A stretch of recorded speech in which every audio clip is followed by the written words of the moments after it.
What's up, guys? Welcome back to the channel. I think a lot of people are still watching the Champions League games. Not that there were any good games or exciting games on. Kind of skipped the second half. But for the people tuning in or rewatching this, we're gonna do a quick live on what is maybe significant big update, and then we will touch on the little transfer, like whatever news that's been out going in the last couple of hours, where we went over basically already in the daily news video on Sancho and Samardzic, but like that's kind of hot news at this moment in time, so we will discuss that. But we start off with liking the video. But we start off with John Elkann, because he made a very big decision today. He basically said, it's done. We're not going to appeal anything again that happened in 2006. It's over. We're not going to fight it anymore. Um, it's been 17 years, 18 years, 17 years, I guess, that the Calciopoli thing happened and we start fighting it. Maybe not 17 when we start fighting it, but it's been a very long time that we have been appealing and trying to fight it, trying to get money back for image damage, all those things, whatever you want to call it. And now Elkann said it's enough. And I think it's a significant thing. I think if everybody goes back to 2006 and what happened within the family and the power struggle and them accepting their fate and not really fighting at this moment in time, I've said when this news came out, I said I don't think he really cares about that. But I think it's significant for another matter, because I feel like I've said I don't think he's weak. Like I don't think he wants to sell the club, but doing this, moving the board out, trying to injecting money again into the club, and all the little moves he's making in the last couple of months, it feels like he is cleaning the club, or like trying to start over with a clean slate completely from top to bottom, from lawsuits dating back to 2006 and all those things. He's trying to clear the deck to bring in fresh investments. That's what I think. Or like big big, like trying to bring in big minority owners, if that makes sense, whilst keeping control of the club but selling big portions of it to investors. I think that's the vibe I'm getting from the last, I don't know, year, almost a year since the news broke. And like the appealing thing, was it ever gonna take? It was more symbolic, we need to be honest, because like nothing was going to change about it. It was more symbolic, and I think he, at this point, he was like, it's enough, symbolic or not, nothing is going to change. We need to move on. The club needs to be clean. Like it's something that if you trying to bring in investors, I think it's not, I do want to say that it's not appealing to say, oh, we're still fighting and spending money on something that happened 17 years ago, basically, knowing damn well it's probably pointless, and knowing damn well he didn't really care that much if you just go back to 2006 and what happened from that point on until now. So I think it's a significant thing. It's significant in terms of it feels like they're clearing it completely, or trying to clear it completely. And it's done. No more news stories about an appeal lost, and all those things. It's done now. They're not gonna pursue it anymore, and it's time to move on. And I think personally, or the feeling I have, that investors or whatever are coming in very, very soon. The hints are there, the news reports, obviously, the way he speaks, the actions that are taking place, since when did the World Cup start? It was around this time, right? Or like a couple of weeks now? It was the end of November, I guess, or the start of December, so a month. When the news broke that an entire board got sacked, and we brought in people that didn't really have a lot of knowledge on the club, and still probably, or like football wise.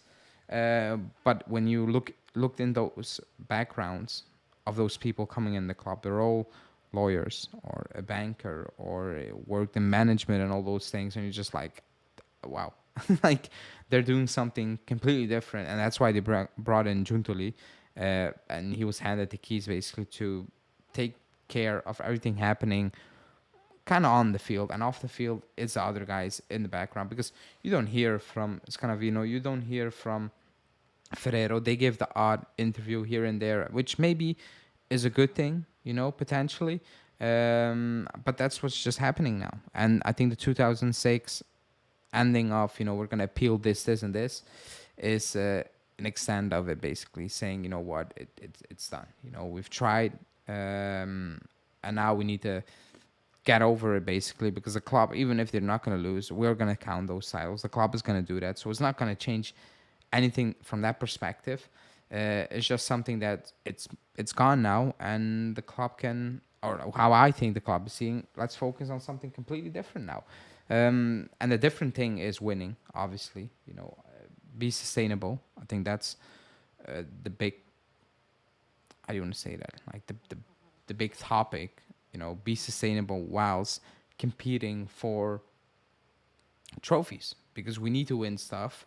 That's what the club is all about, and we've not come close in the last couple of years. Yes, we've been close in the Supercopa. I don't. Excuse me. I don't really count that. The Copa, fine, but like the main prize, we are. The last couple of years we've been miles off, and maybe this season we're not miles off. I won't say it shouldn't be this season that we're miles off, but there's still a gap between us and some other teams that we need to overcome, and that's what you do. That's how, and how you do that is by, well, obviously making signings, but especially improving what we already have, because in this squad there are good players that still have big margin to improve. And I think we need to capitalize on it basically now, in this period in a time when you have the possibility to play some of these players who are probably not going to play if you have money to spend on all those things, and try to develop them now. Fagioli didn't help, you're not going to develop him obviously this season. Miretti needs development. Junior, up in the air. Hoysen, Yildiz, like these are players you can use, but we're obviously missing players that are ready-made now, or like, when I say ready-made, I don't mean like 27 and they're entering the prime, but like players that have been playing at this level on a consistent basis for a couple of years, 1, 2, whatever you want to call it, consistent minutes and actually contributing. And then Samardzic, who we have been linked with heavily, and Calcio Mercato says we have an agreement with him. I don't know if that's 100% factual, but I don't think finding an agreement with Samardzic it's going to be that difficult. But he's one of those players where I look at personally, and makes me think that, you know what? He can come in mid-season, January, whatever, and you can just plug him in because he's played in the league. You know what he's going to bring. We don't have a player like that. And yes, he will probably make a difference for this team, and we need that. If anyone believes in the title, the club, they say they don't believe in the title, so I'm not sure why we should believe in it. But if you believe in the title, or even if you're like, we can make a push and we can improve big time and we can bet in 1, 2 players already ahead of next season, and going off the premises you're gonna get top 4 and you're gonna get that Champions League football next season, then yes, you should pounce in January, because we need players. Like, the squad is getting thin. You need players, and Samardzic is one of those players where I'm like, yeah, you bring him in and he will help us big time. Will he push us to the title? Probably not. We need more. Could be. But then I think the other teams need to have a complete drop-off as well and be in the mix with us all season. But I don't think Samardzic on his own is going to be the difference in terms of winning or not winning the title this season. But he's one of those names. He's one of the the obvious names out there. I think the most obvious name to be honest, because Hoiberg, it's like the Hoiberg link is extremely weird. Like I'm still very confused that we're being linked with him. I'm not gonna lie. Like the Turam link is, it's not possible in January for the money, and why would Nice let him go? The Diarra thing also very iffy. Then the Manu link from Gladbach. It feels like there's too many names and too many difficulties, even with Samardzic. But still, Samardzic seems like okay, he is the obvious one. He is a player you can probably get out of Udinese, the easiest out of all the names I've mentioned. The other name that has been mentioned quite heavily lately, even Romeo spoke about it, is Jadon Sancho, a player that it's done. A Manu, as far as I know, unless anything changed, excuse me, it's not even allowed into the facilities at Manu to train. So that's peak. And he wants out. There are teams interested in him. Dortmund, Barcelona. Dortmund are not willing to come close to that wages. Barcelona, I don't think they're really in for him because of the needs, potentially.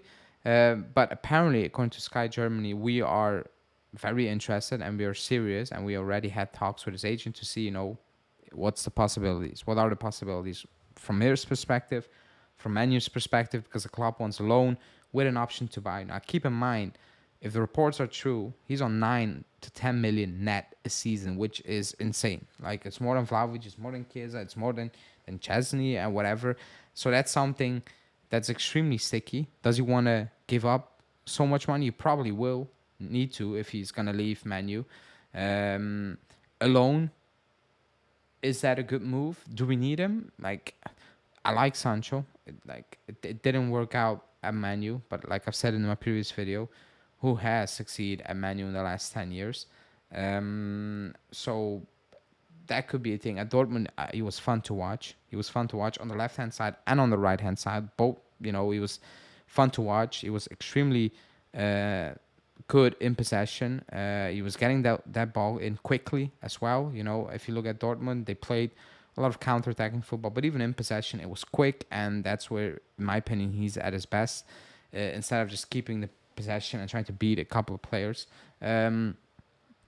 I find it hard to believe that all the things he showed at Dortmund are gone. And I'm not one of those guys who are like, oh, he did it at Dortmund. That's a crappy league. I don't want to be like that, because he showed a lot of quality at Dortmund. I like extremely exceptional quality at times. So I don't think you can just you just lose all those qualities over the like a year and a half. So it's interesting. Alone for 6 months, you probably say yes, but then you look at how we play, and I'm like, is he like, if he comes in and we play this type of football and we play this formation, is it really needed? Is he gonna get the opportunities, the time to actually show off what he potentially could be or could do in those 4-5 months for the club to be, Manu here is, I don't know, I'm making up something, 35, because you want him out, nobody's making an offer. Is he worth that? Are you going to see that within those 6 months, the way we play? Because if you sign Sancho, it means he's going to play on the right, or is Chiesa going to move to the left-hand side, to the right-hand side? What about Sule next season? Is he not coming back, or just, cashing in? So a lot of questions around the links, not just him, just Sancho, and do you like him and whatever, but also for the team. Is Allegri going to be the coach next season? Is he going to stay? I think all these things are key for making these moves, because if you loan him and you don't really use him to his best abilities, it's a pointless loan for us and for him. If you bring a player like Sancho, and you need to have a clear plan, in terms of how are we gonna play him? Is it gonna be 3-5-2? What about Weada? Because where is Sancho gonna play? So a lot of question mark. That's why I'm very iffy on the link, to be honest, because it doesn't really feel right at this moment in time, to be honest. It doesn't. Also because it's mid-season, I don't think Allegri's gonna switch everything up mid-season. So let's see. I still like Sancho, but I think it's a stretch at this moment in time. It's a very odd link, to be honest. Um, but yeah, like I said, it was gonna be a quick live, just a quick update. Also changed some settings, so I needed to test it out before I moved on to the next days. I know a lot of people were watching Champions League and probably not tuning in. For the people who have tuned in, thanks for watching. Like the video. For the people rewatching it, also thank you. Like the video, subscribe. I will be back. What is it? Wednesday tomorrow or today, depending. I will be live. Not today, on Wednesday. I will be live back on Thursday, and then I'm gone until Wednesday evening because I'm out. But there will be videos, so stay tuned for that. Thanks for joining, and I'll see you guys